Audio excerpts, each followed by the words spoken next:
Vamos a ir al Salmo, por favor, al Salmo 34. Salmo número 34. Salmo 34, hermanos. ¿Estamos ahí? Yo creo que este texto, este pasaje lo hemos leído en varias ocasiones. Incluso hemos apropiado a este pasaje o estos versículos y más el que suena, ¿verdad?, de continuamente es busqué a Jehová y Él me oyó y me libró de todos mis temores, o como dice en el versículo 6, me libró de todas las angustias. Dice el salmista: bendeciré a Jehová en todo tiempo, su alabanza estará de continuo en mi boca, en Jehová se gloriará mi alma, lo oirán los mansos y se alegrarán. Engrandeced a Jehová conmigo y exaltemos a una su nombre. Busqué a Jehová y Él me oyó y me libró de todos mis temores. Los que miraron a Él fueron alumbrados y sus rostros no fueron avergonzados.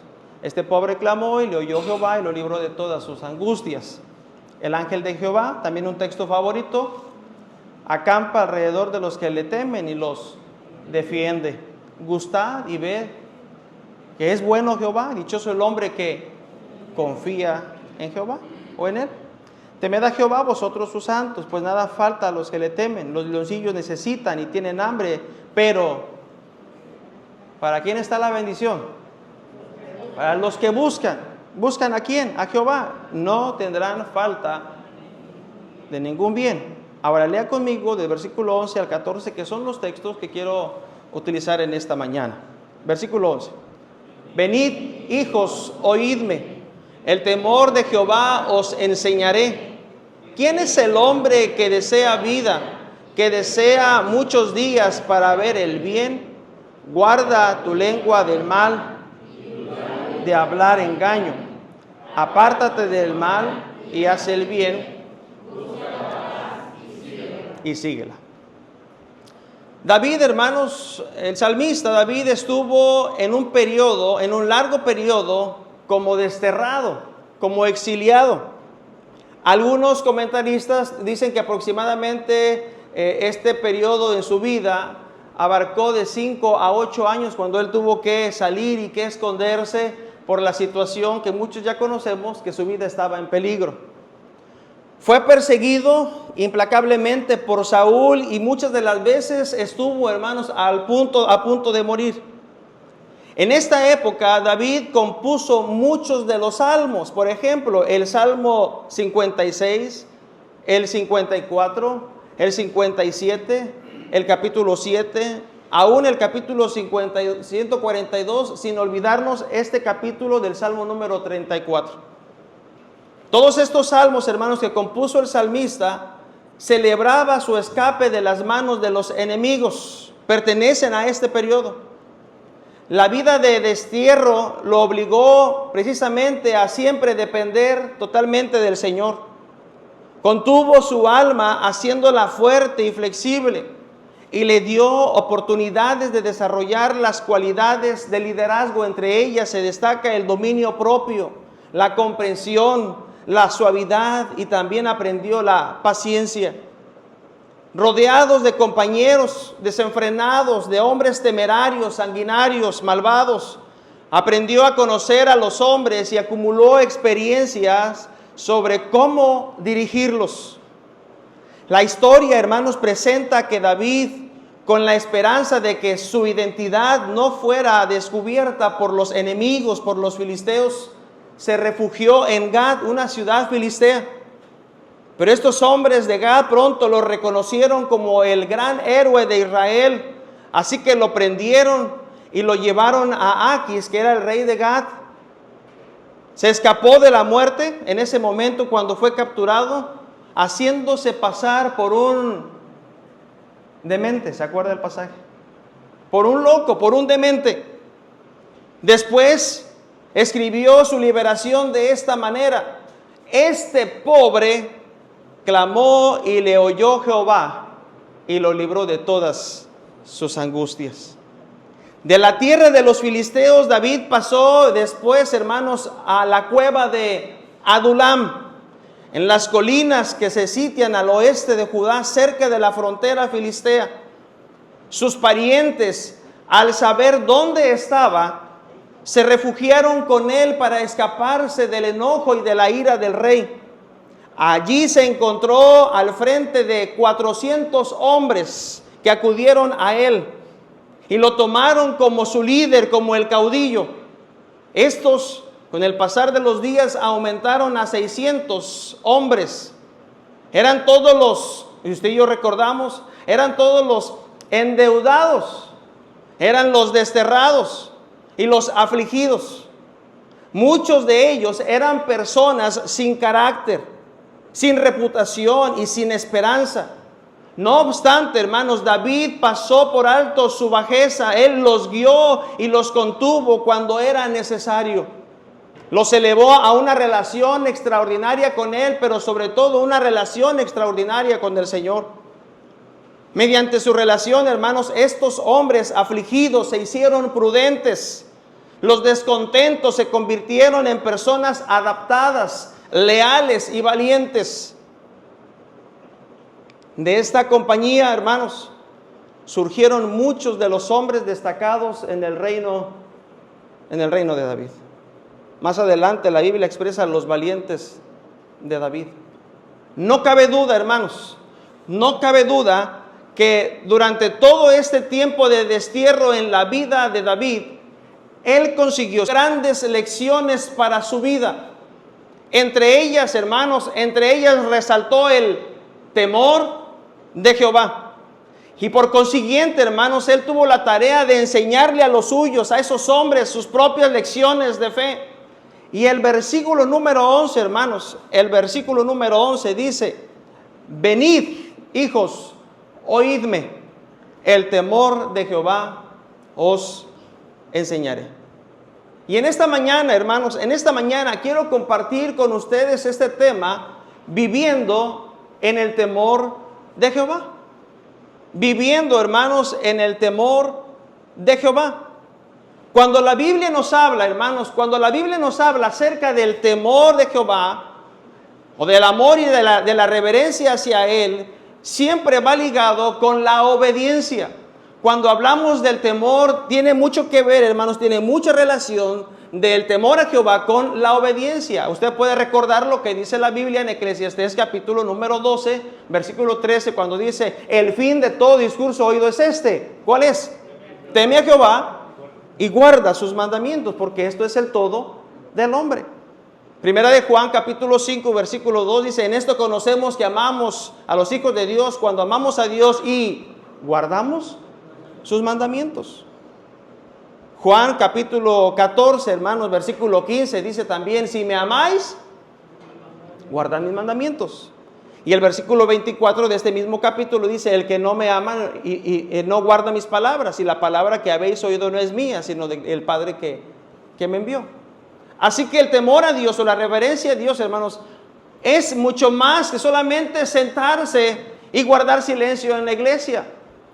El temor a Jehová, hermanos, va mucho más de esto solamente. El temor a Dios involucra, hermanos, el temor a Dios involucra obediencia a Él. Obediencia en nuestra forma de hablar. Obediencia en la manera en que usted y yo tratamos a los demás. Involucra el hacer lo correcto. Eso es, hermanos, el temor a Jehová. David dice, hermanos, David dice, si continuamos ahí en la posición, David dice, hermanos: el temor de Jehová os enseñaré.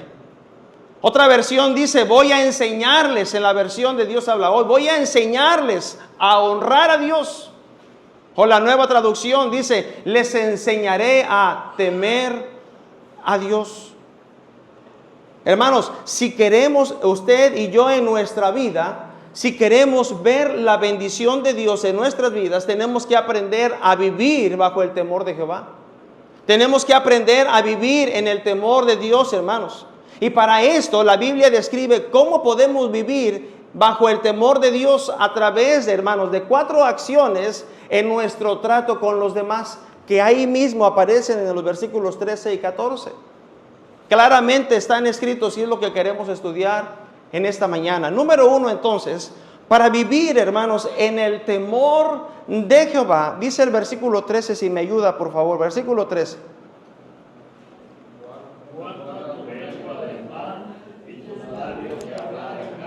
A ver, una vez más, porque no me dio chance de tomar agua. Una vez más, hermanos. Dice: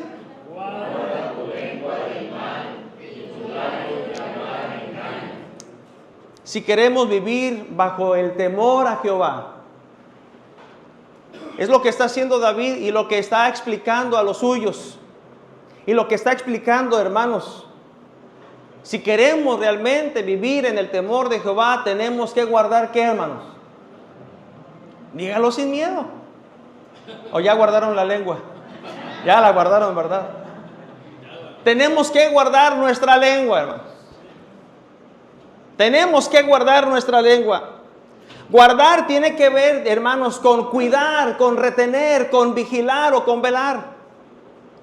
Hay dos cosas con las que continuamente, escuche, hay dos cosas con las que continuamente batallamos.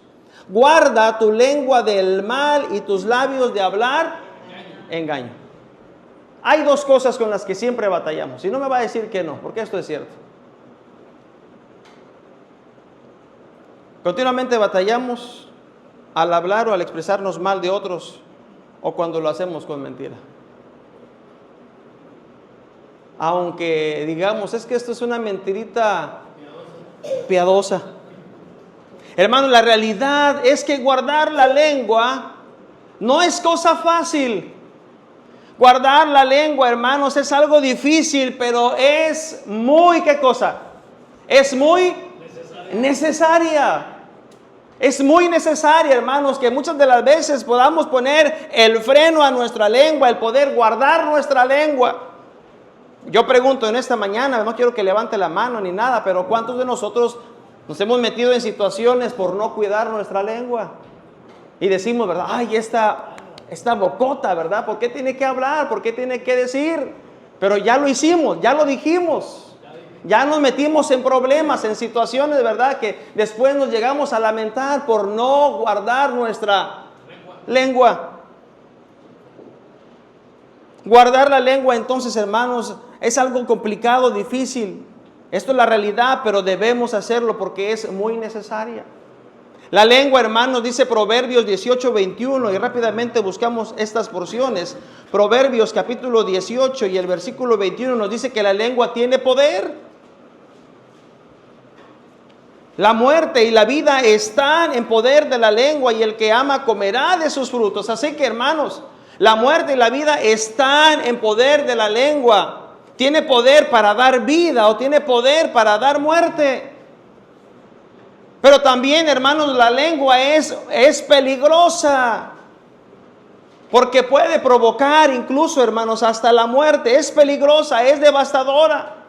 Cuando se utiliza mal, hermanos, demuestra cuán peligrosa puede ser y cuánto puede repercutir. Para esto está Números 14, en el capítulo 14, no lo vamos a leer todo el capítulo, pero solamente para ponerle en contexto, solamente el versículo 1 y 2. Números 14, versículo 1 y 2. Entonces, toda la congregación gritó y dio voces, y el pueblo lloró aquella noche. Y se quejaron contra Moisés y contra Aarón todos los hijos de Israel. Y dice, y les dijo toda la multitud. ¿Qué les dijo, hermanos? Ojalá muriéramos en la tierra de Egipto, o ojalá muriéramos en este desierto, pero muriéramos.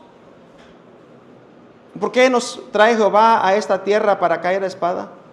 Y que nuestras mujeres, nuestros niños sean por presa. ¿No sería mejor volvernos a Egipto? Y fue cuando empezaron a designar a un líder para que ellos pudieran regresar. Y tiene una charla Moisés con Dios, le dice, Señor, mira, perdónalos. Perdónalos. No los aniquiles. Porque si no, las demás naciones dirán, bueno, como Él no pudo meterlos a la tierra prometida, por eso los exterminó. Y Dios los perdonó, Dios escuchó, ¿verdad? Y dijo, bueno, los voy a perdonar, pero la consecuencia la tendrán. ¿Y cuál fue la consecuencia, hermanos? Toda esa generación, por no creer en mis palabras, no entrarán a la tierra prometida, excepto Josué y Caleb. La lengua, hermanos, es peligrosa, provoca la muerte. La lengua puede herir, la lengua puede ofender, hermanos. La Biblia nos dice allá en Santiago capítulo 3 que todos ofendemos, no una vez, sino que todos ofendemos muchas veces. Muchas veces, hermano. Y si alguno no ofende en palabra, este es varón perfecto, capaz también de refrenar todo el cuerpo, pero todos ofendemos. El poder que tiene nuestra lengua, la boca, hermanos, puede herir, puede ofender. La lengua nos puede conducir al pecado según Proverbios capítulo número 10 y versículo 19. En las muchas palabras no falta ¿qué cosa? Pecado. Pero el que refrena sus labios es hombre prudente, es prudente. La lengua, hermanos, puede destruir, dice Santiago también en el capítulo 3, que puede destruir, incluso puede incendiar un gran bosque. Así es de devastador, hermanos, la lengua puede destruir. Y hay un dicho, no sé si usted lo conozca, hay un dicho que dice que más mató la lengua que la espada. Más mató la lengua que la espada. La Biblia nos dice, hermanos, Dios nos está diciendo en este versículo, si queremos vivir dentro del temor, tenemos que guardar nuestra lengua. Tenemos que tener cuidado con lo que llegamos a expresar, el uso de nuestras palabras. Mire, quiero leer esta ilustración que encontré. Dijo el pastor Miguel en alguna ocasión, si ya se las conté, bueno, como quiera se las voy a volver a contar.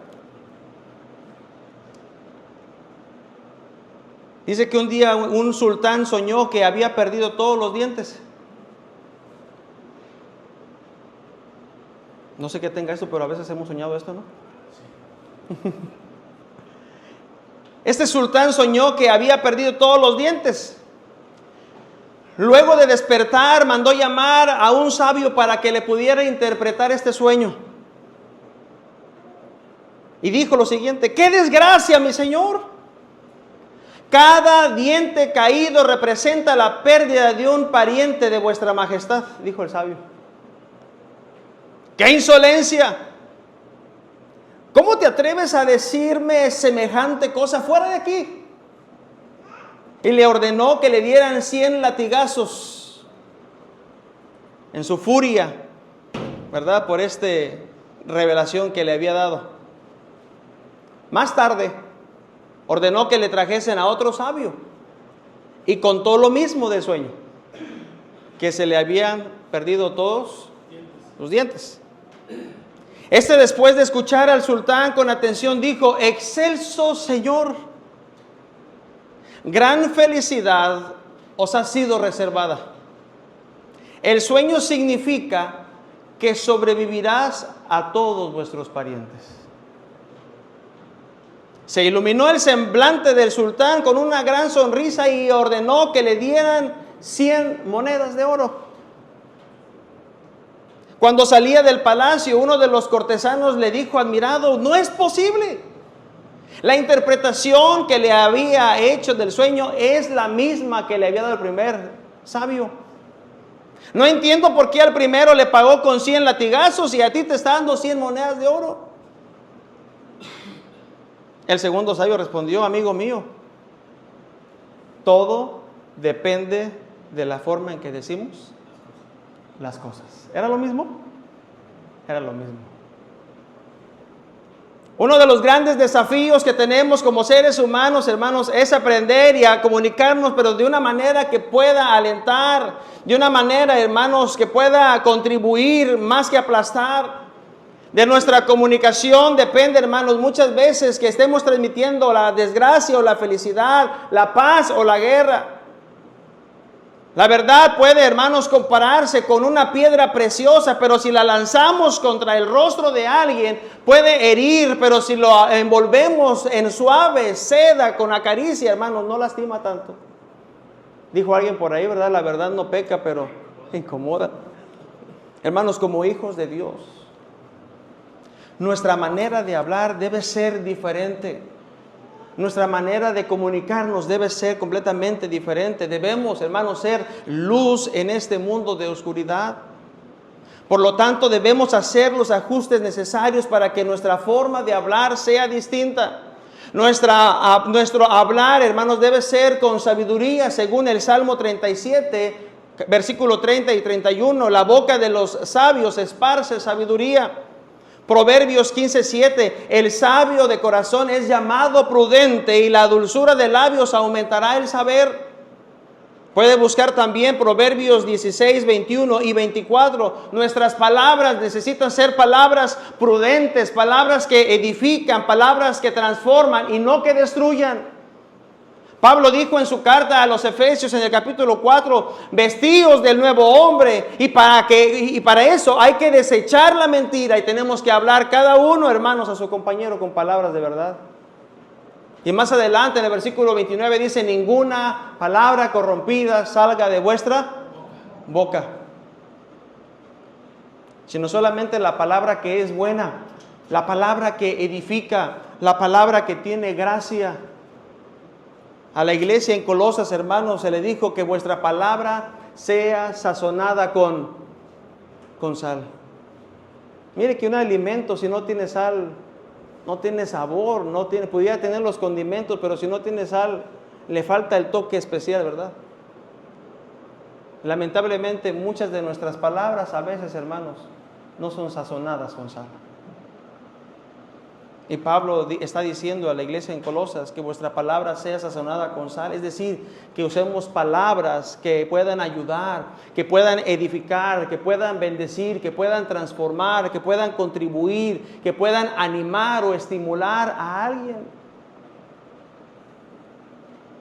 Si realmente usted y yo queremos vivir en el temor del Señor, tenemos entonces la tarea, hermanos, de poder guardar nuestra lengua. Número 2, versículo 14. Apártate del mal y haz el bien. Si queremos vivir en el temor del Señor, tenemos que apartarnos del mal.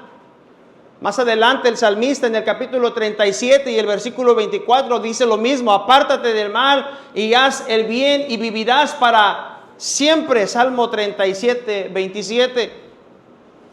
Porque Jehová ama la rectitud y no desampara a sus santos, para siempre serán guardados. David, hermanos, les habló a estos hombres acerca de desviar la vida del mal y poderla dirigir hacia el bien. La palabra, hermanos, el mal significa, hermanos, lo malo. Viene de una raíz que significa hacer lo malo o provocar el mal. Y la Biblia en el capítulo 1 del libro de Job dice que Job era un hombre, ¿se acuerdan las características? Que Job era un hombre, hermanos, perfecto. Que Job era un hombre recto, temeroso de Dios y apartado del mal. Aun cuando había una generación perversa, aun cuando había una generación que se conducía bajo sus propios principios y sus propias formas, había un hombre que mantenía una integridad en su corazón, y este es Job.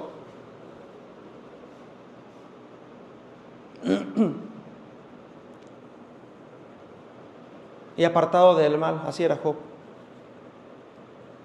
Otra traducción lo describe como evitaba hacer lo malo. Juan capítulo 8, no lo busque. Cristo le dijo a la mujer que había sido sorprendida en el mismo acto del adulterio: ni yo te condeno, vete y no peques más. Evita hacer lo malo. Apártate del mal. Todos los días, hermanos, todos los días nos enfrentamos a caminos que pueden llevarnos a actuar de una manera incorrecta, ¿cierto o no? Todos los días estamos en la cuerda floja, ¿lo hacemos o no lo hacemos? Todos los días, hermanos, tenemos esta situación. Nos enfrentamos a caminos que pueden llevarnos a actuar incorrectamente. Y lo mejor que podemos hacer cuando la tentación llegue o nos incite a practicar o hacer lo malo, esto es apartarnos. Apartarnos, que fue precisamente, hermanos, fue precisamente lo que hizo José en Génesis capítulo 39. Cuando la esposa de Potifar lo incitaba, hermanos. ¿Se acuerda la historia, el pasaje? José rechazó firmemente el cometer adulterio con esta mujer. Y él dijo lo siguiente: ¿cómo pues haría yo este grande mal y pecaría contra Dios? Pablo a Timoteo en su segunda carta le dice: huye de las pasiones juveniles y sigue la justicia, la fe y el amor, pero huye de estas cosas. Hermanos, cuando somos tentados a seguir lo malo, es preferible huir, apartarnos de esto, porque nos llevará a un sendero con terribles consecuencias.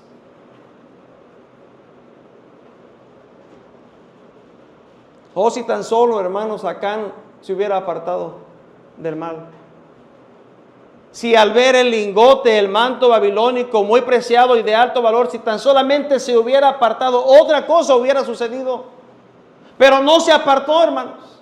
Cada vez se fue acercando hacia esta y empezó tal vez a leer de una manera diferente, ¿verdad? A apartarse del bien y hacer el mal. Y obtuvo terribles consecuencias, porque al final del día, hermanos, no solamente recibió consecuencias él, sino también toda su familia, por no apartarse del mal. Otra cosa que podemos hacer, hermanos, es combatir con el bien. Lo que usted y yo podemos hacer, hermanos, no solamente es apartarnos o huir, sino también poderlo combatir con el bien. Es el propósito por el cual, hermanos, Dios nos ha creado, según Efesios capítulo 2, por favor vaya conmigo, y el versículo número 10. Efesios capítulo número 2 y el versículo número 10. Efesios 2, 10. Efesios 2, 10. ¿Cómo dice la Escritura en Efesios 2, 10, hermanos? Porque somos hechura suya, creados en Cristo Jesús para buenas obras, las cuales Dios preparó de antemano para que anduviésemos en ellas. Así que el propósito por el cual Dios nos creó, hermanos, es precisamente para buenas obras. Hacer el bien es el medio para vencer el mal, según Romanos capítulo 12 y versículo número 21. Acompáñenme también a esta porción. Romanos capítulo número 12 y versículo número 21, cuando dice el apóstol Pablo: no seas vencido de lo malo, sino vence con el bien el mal. Y tal pareciera que a veces queremos leer y vence el mal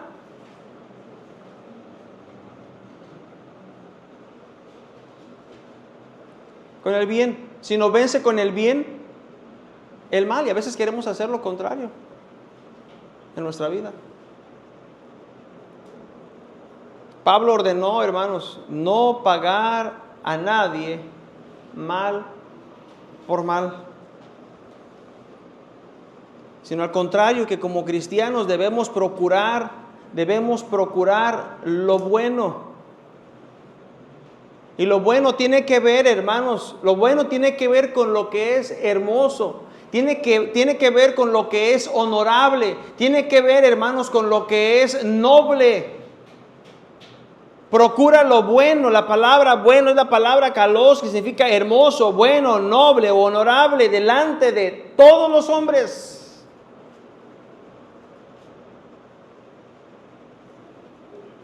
Aunque estos versículos que aparecen, hermanos, del versículo 17 al versículo 21, se refieren primordialmente a las relaciones de los creyentes con los no creyentes.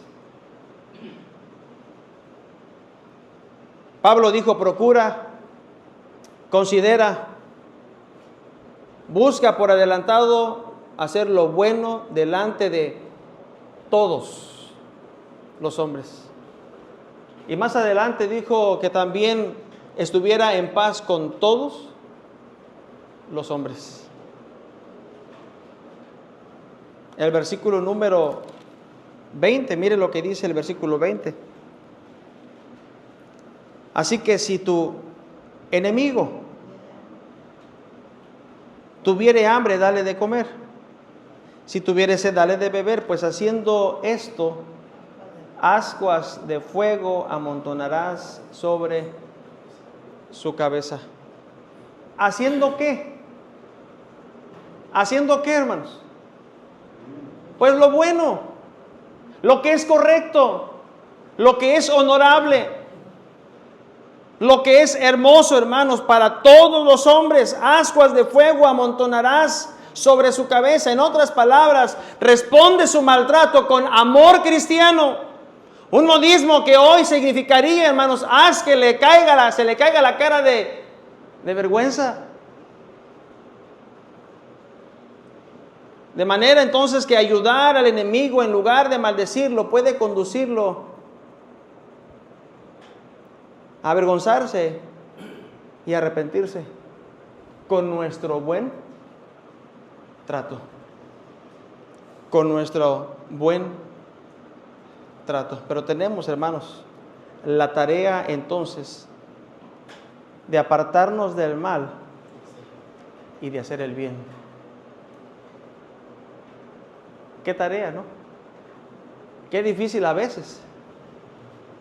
Pero si usted y yo queremos vivir bajo el temor de Jehová, necesitamos vivir en obediencia a estos principios. Y número 3, como dice la parte final del versículo 14, hermanos. Busca la paz y síguela.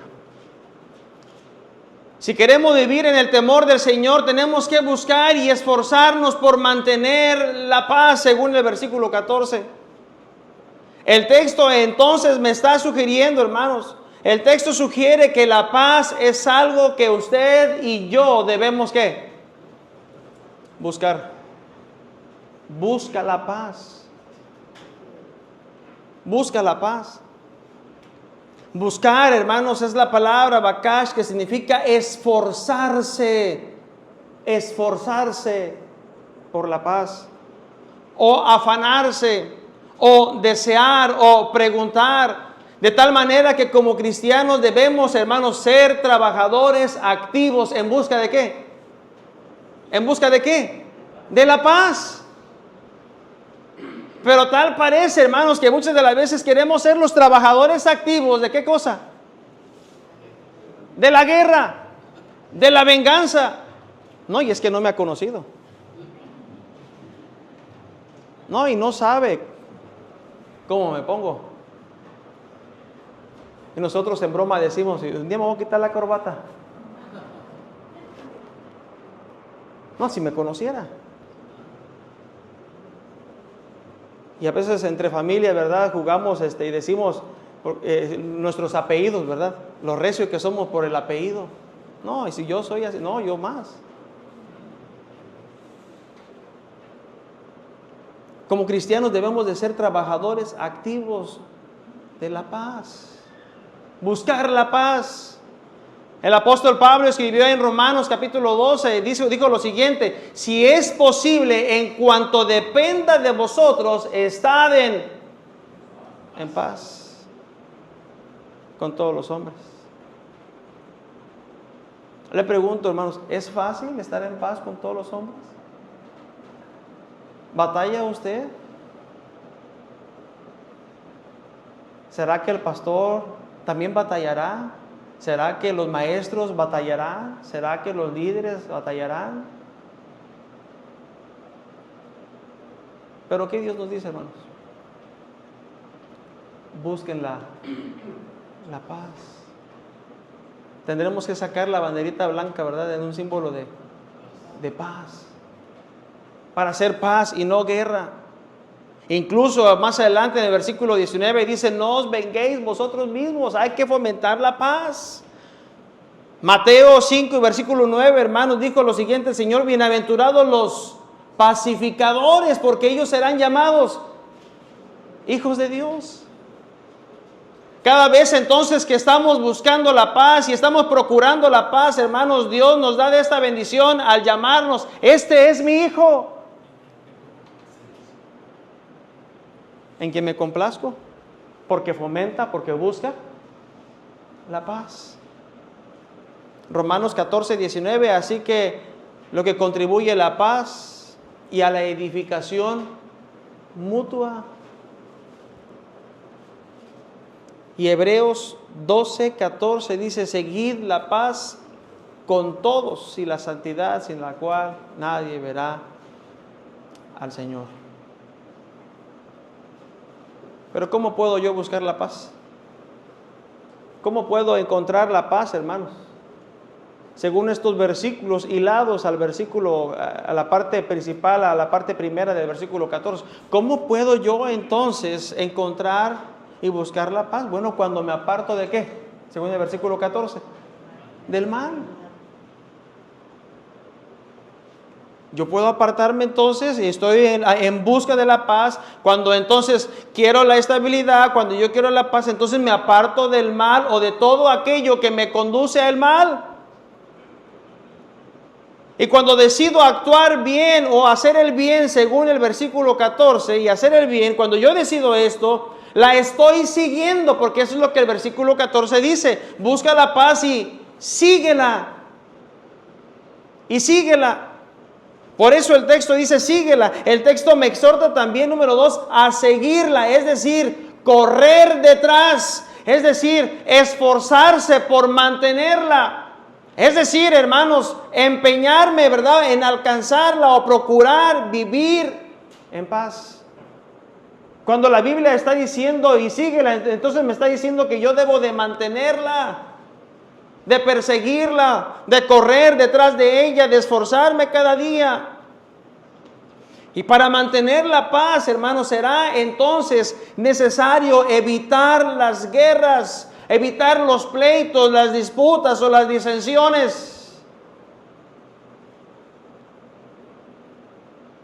La Biblia dice, hermanos, que el fruto del Espíritu es amor, gozo, paz.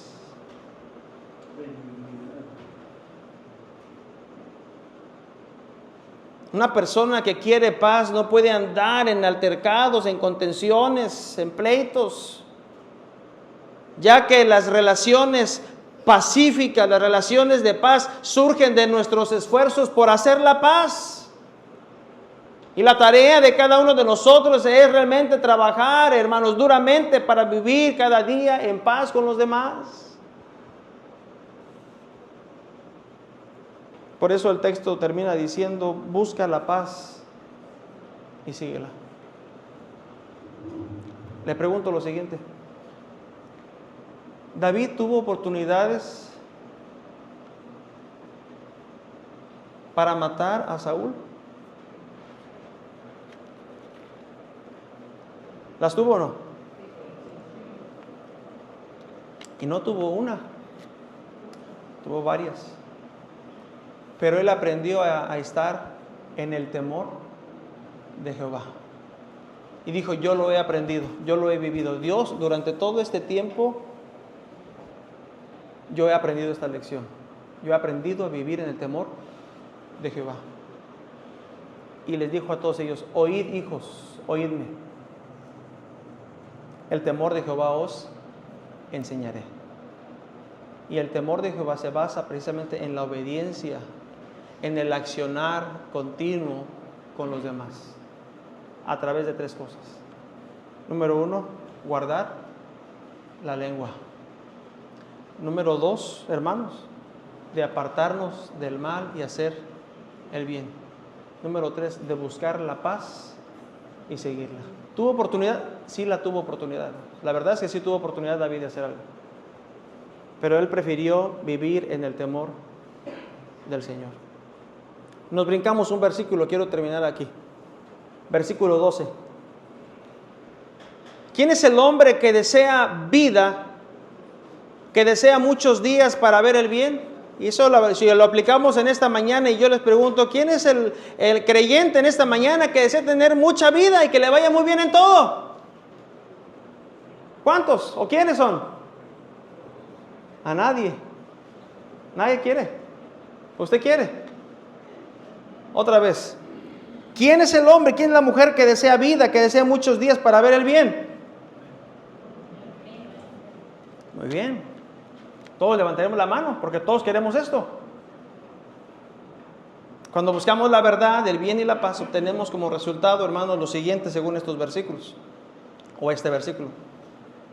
Vivimos más tiempo. Vivimos plenamente. Y vivimos rodeados del bien de Dios día a día. Porque estas cosas nos ayudan en nuestro diario vivir, hermanos.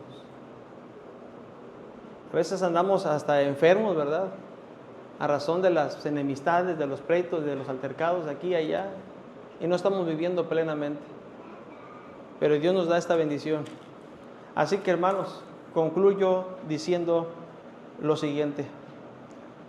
Si nos evaluamos en esta mañana, si hiciéramos una evaluación de nuestra vida respecto a guardar nuestra lengua, en buscar la paz, en apartarnos del mal y hacer el bien, si nos evaluamos en esta mañana,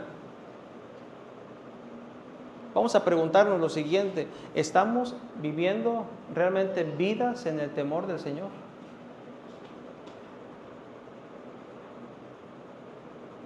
¿Estamos viviendo vidas en el temor del Señor? ¿Estamos obedeciendo estos principios de la palabra del Señor?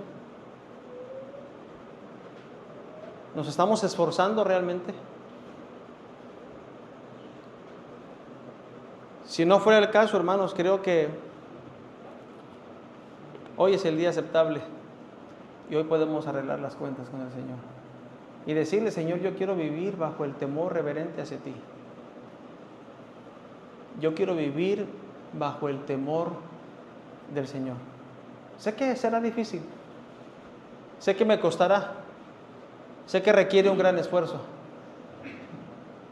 pero ¿quién es el que desea vida y vivir muchos días? Yo quiero.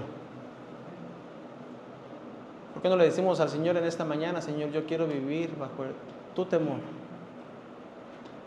Yo quiero vivir bajo el temor del Señor.